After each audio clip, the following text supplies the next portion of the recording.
नमस्कार जय जगन्नाथ मु सुकांत रेड्डी घर हूँ गंजाम ब्रह्मपुर मु रोचे सालेपुर आज आम को जन्मर तपस्या को फल आम करते गोटा भल कर्म करते आज आम राति 12टा भितर आसी पहुँचीचु पारादीप जो बंदर कहे आम पारादीप बंदर मध्य अच्छे समुद्र उपकूलवर्ती अंचल अच्छु एठिक आमको आह्वान करिया व्यक्ति जनक भी अच्छे गिरिया भाई जहाँ सी आज जो मेलार आयोजन कर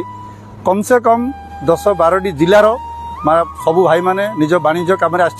किसी रोजगार करेंगे आउ कि माने खुशी अनुभव करुँच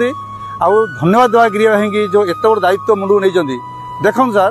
दुनिया रे बहुत बड़ लोक मिल पारे बड़ लोक आमको आवश्यक नुह किंतु भल लोक दरकार बड़ लोक तो बहुत मिले किंतु बड़ लोक कौन आवश्यकता नहीं गोटे भल लोक दरकार हृदयस्पर्शी लोक दरकार जेहेतु सी घर को जाती राति 12टा 1 बजे आम पारे सी पड़ी रुहति किंतु आम आज भल मेसेज देवा कहीं ना आज जो माने 5 मार 25 पिला एकाठी आम हो से भाई मध्यम नहीं कि आज आम मेसेज देवा कौन गोमाता को समस्त भूलिया लगे कारण देखो क्षीर जो बजार आम क्षीर बिक्री करुचे माने क्षीर जो बिक्री होती देखिए जनशून्य एकदम सुनसान से कारण क्षीर कई लाइक करती जहाँ को खाइले आम मरवा जीवन पूरा निस्सत्त हो माने जीवन बर्बाद हो कि जो मद दुकान देखूँ जो वैदेशिक माने मद भी छाड़ी जाती मद पिले जीवन पूरा बेकार हो माने संसार भासीज संसार उजुड़ी छुआ अनाथ हो किंतु ताकू लोक प्राधान्य दिया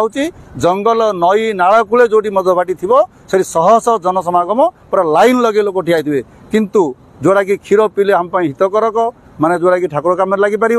गोमाता उन्नति हो पार सब जिन हो कि क्षीर को कहीं भी मैं डेभलप करने चाहूना समस्ते मद पसरे गढ़ी आज आम एति मेसेज भाई मैंने जेहेतु क्षीर को ग्रहण आपणा करूँ मद को छाड़ू जय जगन्नाथ जय जगन्नाथ जय जगन्नाथ।